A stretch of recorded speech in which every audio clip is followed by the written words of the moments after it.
Hello, and welcome to my podcast, where the dark corners are.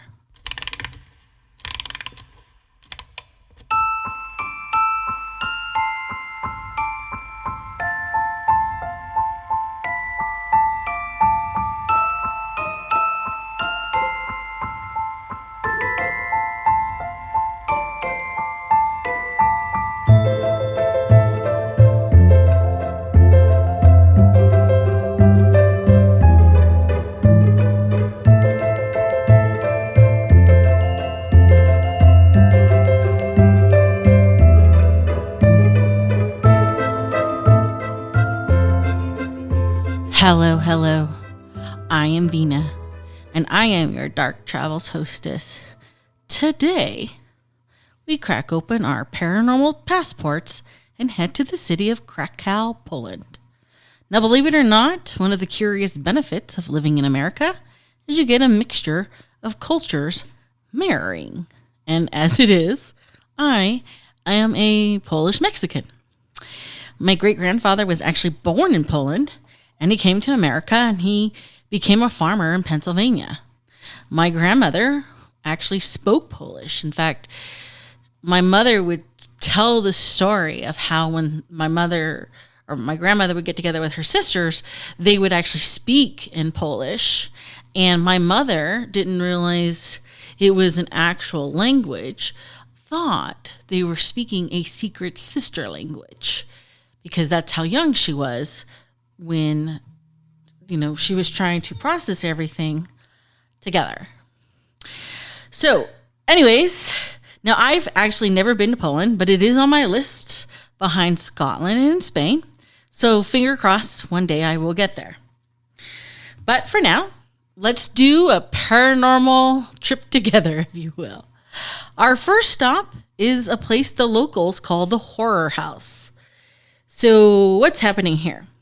The locals claim that as you pass by this very strange structure, and you will know, it sounds, from my research, it sounds like it's your typical haunted house, boarded up, weeds grown all over, gone wild scenario kind of a house. Chain link fence or barbed wire fence, chained up doors, boarded windows. The typical type of abandoned haunted house that you would probably find anywhere.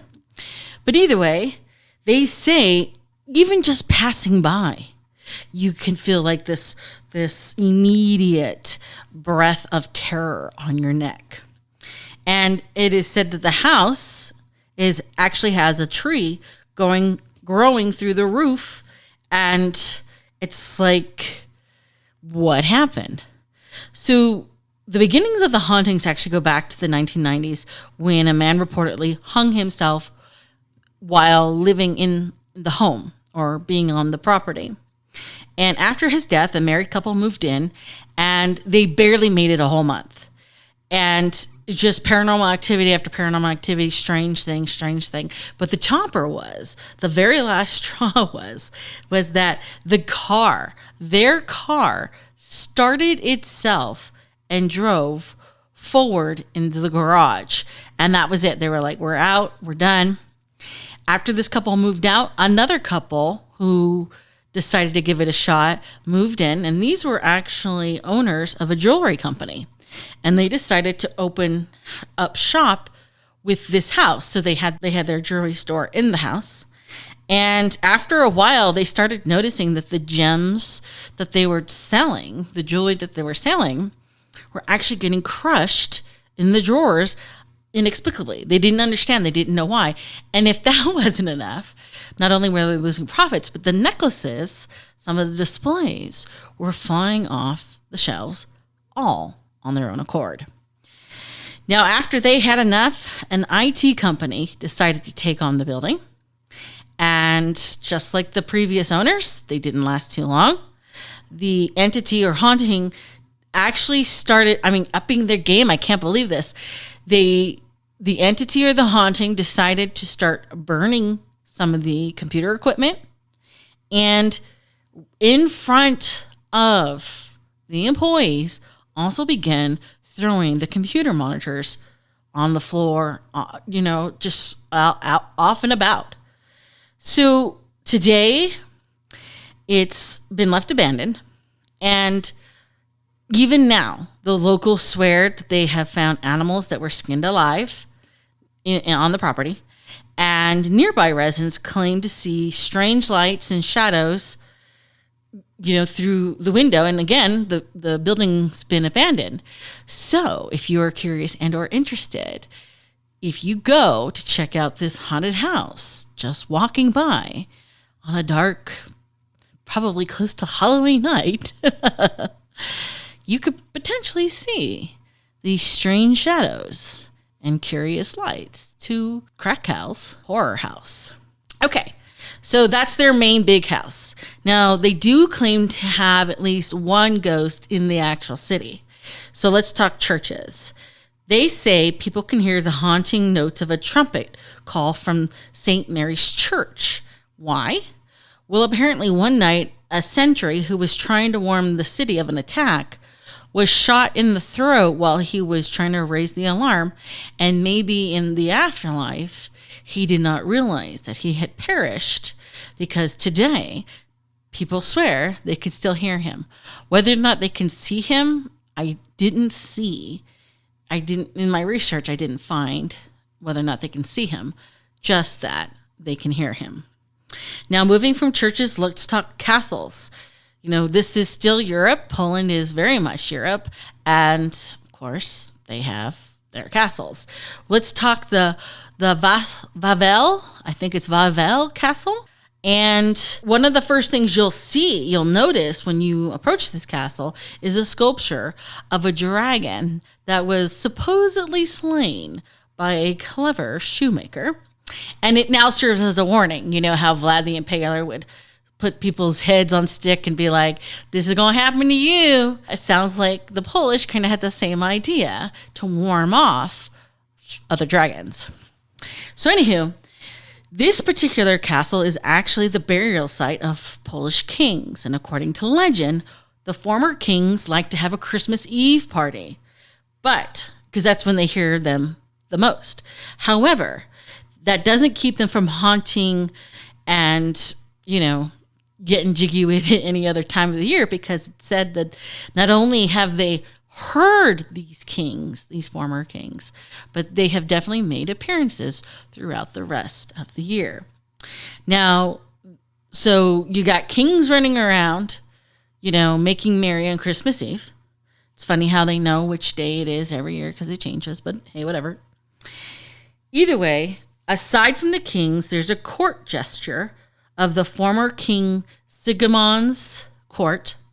He will make an appearance on the battlements of this castle to warn the residents of any type of danger. So here you have kings, here you got a dragon scenario, and then you have this court gesture who's still on duty, even in the afterlife. But these guys are not alone. In addition to the kings, to the court gesture, and this dragon warning, the castle also is known to have a headless horseman roaming the grounds. So, his name is Krzysztof Sinakov. My Polish, that didn't trickle down. My mother did not learn Polish. He was a 15th century highwayman, and Krzysztof, it's almost like Christoph. We're just calling him Chris, all right? He would, as a highwayman, of course, use a horse to rob and get away quickly. And he would rob the travelers on the road that led to the north out of Krakow. And it was almost like if he was giving away the money, he would be the Polish version of a Robin Hood. But that didn't seem to be the case. But he was very well known in the area. And eventually he was caught by the Starosta of Krakow. I don't know what the Starosta is. My assumption is it is something similar to a sheriff, like the Sheriff of Nottingham. And when he was caught, he was taken to the Thieves' Tower. I guess they had a big problem with thieves in the Krakow area back in the 1400s.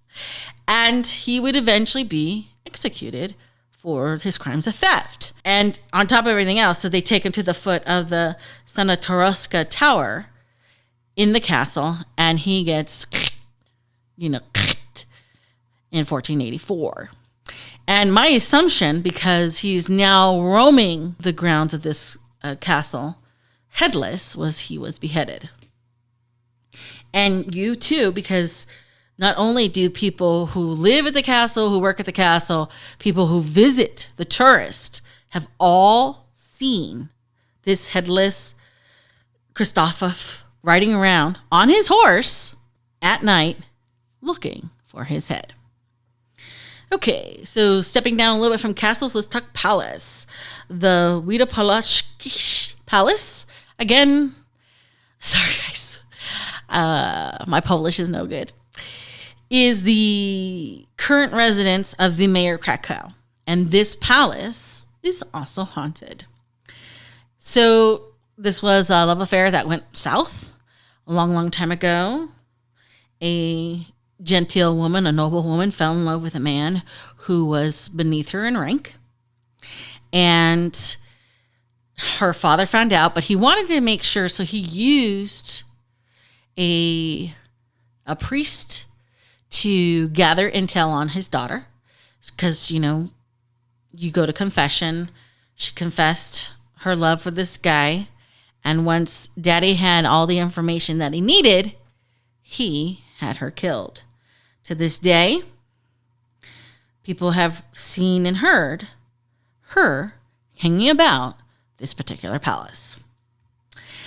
Now, when I was doing this research, this was one of the interesting scenarios that kind of really resonated with me. There's a forest about 20 miles north of Krakow Center. It's called the Wojciechowicz Forest. And it is believed that a lot of paranormal activity tends to happen in this forest. But there was one incident that stands out from the rest. And this incident really kind of struck home because here in America, there's actually a really kind of a famous movie, a legend, if you will, that sounds like kind of similar happened in real life here in Krakow. So in 2001, a group of students went into this forest to celebrate they're like getting ready for school. They're excited. They wanted to do something unique. They were looking to do like a bonfire, have some booze, do some singing, dancing.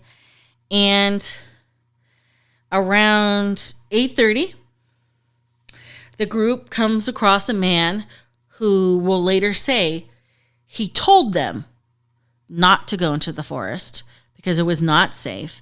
And, kids being kids, they ignored the old man. And unfortunately, he is the last person to see all 9 of these kids ever again.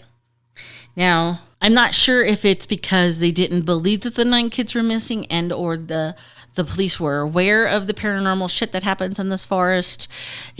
The police decided to wait 4 days before doing any type of search and rescue for these 9 kids.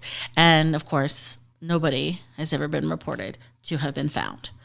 And again, this again reminds me of the Blair Witch Project. There's a legend of, in part of the investigation and part of the search and rescue, a video camera was found. And it is said that a group of friends of those who disappeared decided to check out using the footage that was found on the camera, and they noticed or located where they believed the images on the camera was located in the village of Marina. Now, this particular Marina village was actually burnt down in the 18th century, so we're talking the 1700s. And at that time, in the 1700s, the inhabitants of this village were actually dying from mysterious circumstances, and it is believed like a lot of satanic and magical rites were happening, and so it's not sure who or what was being worshipped in this particular village. And so once again, it's kind of like, if you know the story of the Blair Witch, they're out looking for the Blair Witch, and the footage is the last the kids had with them. So kind of like the Polish version of the Blair Witch Project. But again, nobody ever found these 9 kids ever again. Now, heading back to Krakow, they do actually have some very interesting places to check out. One of them is a museum called the Rheineck Underground. Now, they opened for business in 2010, and it is basically a mixture of artifacts and antiquities recovered from archaeological sites. And of course, to kind of jazz things up a little bit, they have smoke machines, holograms, and just modern day technology to kind of, like I said, jazz a few things up. Now, why am I mentioning this? Well, it is considered to be in an immersive environment, and I'm quoting now, an immersive environment representing the daily life of medieval Krakow. And that's one of the really cool things. I mean, how did they get shit done? They didn't have cars. How did they do it? So this is one of them. But what I want to focus on actually is that this particular museum had a very interesting section where they depict burial practices from 1,000 years ago that included how to bury a person they believed to be a vampire. So, like everywhere else, vampires can only become creatures of the night after the host body dies. And if you were suspected, they had these symbols, or they had these clues or indicators. So like if you had red hair, or if you had an extra row of teeth, which I don't even know who does that now, but they would be like, Jim might be a vampire later on. So, they would do everything they can to keep vampires from becoming alive after death. And so what they would do is that they would bury the suspected person, the suspected vampire, in a fetal position with their hands tied and their head cut off and placed below their feet. And that way, they would have a hard time trying to find the rest of their body. But either way, they had, the section where they talk about how they, would prevent vampires from coming to life. And, it's very interesting because a lot of different cultures and a lot of different countries, and again, we're not talking at a time of Twitter where information can be passed literally in seconds. I do find the fact that they had all these different countries had some sort of fear of vampires to the point where they would actually do this to, desecrate dead bodies. And I mean, I don't know, maybe back then they did really roam, and they're just hiding out, doing a better job now. I don't know. Now, I of course would be remiss if I didn't mention, one of the darker points in Poland's history, more recent, was the occupation of Poland from the fucking Nazis. So let's talk about the grounds of the Krakow Plaza. It's like a park. And I mean, it's a standard park. You got empty fields, you got trees, you got tall grasses, and you don't even realize that this was once a concentration camp until you see the signs that discuss the fact that this land was once basically a killing place. So what happened? Well, like I said, the fucking Nazis, goddamn Nazis, rolled into Poland. Poland was actually the first nation that they decided to take over, and they did so very quickly. So from October 28th, 1942 to January 20th, 1945, this particular park was home to a ghetto that basically evolved into the Krakow Plaza concentration camp. Here in this section, more than 40,000 people who consisted of Polish people, Jewish people, or Hungarian were in prison. And of course, like every other concentration camp, the people who were in charge were allowed to do whatever they wanted. This concentration camp was operated by a commandant by the name of Commandant Amon Goth. And he literally he would wake up, he would kill somebody, have his breakfast, and then he would just, go on, commit other atrocities. And it's appalling. Either way, anybody who knows Polish's history, Poland was actually liberated by the Russians. And even during the Iron Curtain years, that's what we called it here in America, the Iron Curtain, Poland was behind the Iron Curtain, they did actually construct memorials in reference to the fact that it was, in fact, a concentration camp. The monument was constructed in 1964. It is called the Memorial to the Victims of Fascism in Krakow. Not that I'm sure that the communism was any different, but either way. And today you can see them. There are of course other monuments, but this is one of the few that were dedicated to this particular concentration camp. Now, I don't want to go into great detail, but obviously one of the biggest and well-known concentration camps is actually not too far from Krakow. And I'm, of course, referring to Auschwitz. I'm not sure if and when I will do an episode on Auschwitz, but time will tell. Either way, to end tonight's episode, let's talk about something a little bit lighthearted, interesting. Because today it's a park, and people go and they have picnics, and the kids go and play, which I kind of have mixed emotions about, because what do you do with land that people were killed on, rounded up and killed on? I don't know. But today the Polish, it's a park. I guess it's a better way to enjoy the land and maybe to help give it a little bit of peace. But to end tonight on a little bit of a pleasant note, let's talk about Jordan Park. If you go to Jordan Park, Krakow, there is a statue of a bear. Why do they have a bear in this park? The bear's name is Wilczek, and here's his story.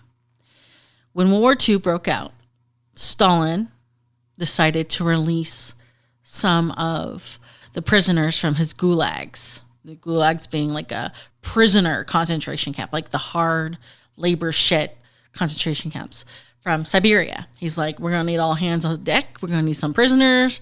We're going to kick some Nazis' ass, and everyone's going to help. So he releases this Polish group of men who would later become the 22nd Artillery Supply Company in the 2nd Polish Corps. And they would actually be commanded by a Walaska Anders, probably misspelling that. And as they made their way from Siberia down to Alexander, they were traversing through the Iranian mountains. And as such, and I don't know who, what, how, but they came across this baby bear whose mom was dead. I don't know if they killed the mama bear thinking she'd be good meat and not realizing she had a baby. Either way, they ended up taking the baby with them. And they would feed the baby like condensed milk from a vodka bottle. So you got a little bit of the vodka in it. And they literally treated this baby cub like a baby. They played with it. They fed him. They gave him fruits and sweet syrups, marmalade and honey. And he would eat with them. And he would sleep with them in their tents. And even though when he got older and bigger, he was given his own space. He was like, nah, these are my guys. I'm one of these guys. And he would actually go out and snuggle with his company. And there's even kind of this interesting scenario where they even taught him how to smoke cigarettes and cigars and drink beer, which, again,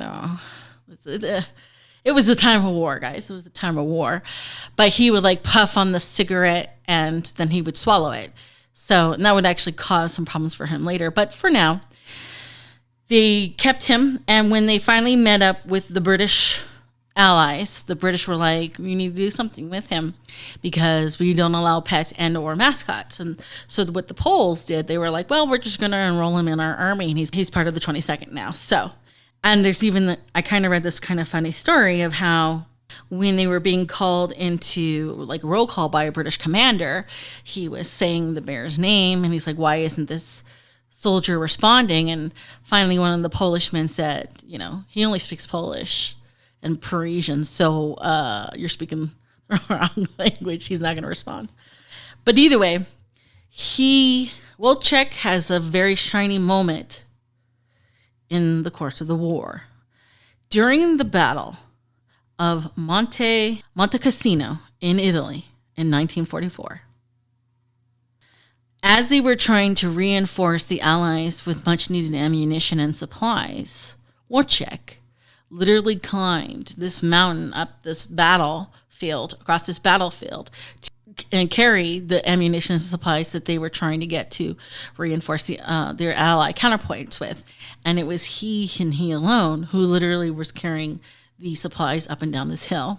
And that is the moment for the Polish decide to make this image of him carrying these weapons their battlement, like their patch symbol. So if ever you see a patch where a bear is holding this missile, it is in direct reference to this battle in 1944, where Wojciech helped reinforce the Allies with much needed supplies and ammunition. And when the war was over, they didn't want to send him back to communist Poland. He ended up going to a zoo in Edinburgh, Scotland, where he lived another 16 years and died in 1963. So just a very interesting story of a war hero, of a very unlikely war hero who seemed, by all the things that I read, to be more human than bear, and was brave enough to fight during World War II. So if you see him, like I said, there is a memorial statue of Wojciech that was erected in 2014. You know, leave a little bit of honey for him. All right, that's all I have for you tonight on the business. Facebook. We have a Facebook page. If you are curious and or interested and would like to join, send us a request and, you know, see what we put out. As the Facebook people know, I haven't put out a whole lot. There was a week that was missed. There was, I had a very bad accident, and unfortunately, I really do need to work on getting some additional episodes recorded so that doesn't happen in the future. But either way, we're here now. And hopefully, we're going to stay okay forever now. Either way, point is, if you have a topic or a serial killer or a scenario you want us to look into and do an episode on, please reach out. You can find us at wherethedarkcorners@gmail.com. But until next time, please remember, only the few can find the beauty in the darkness, which is where we hope to meet you where the dark corners are.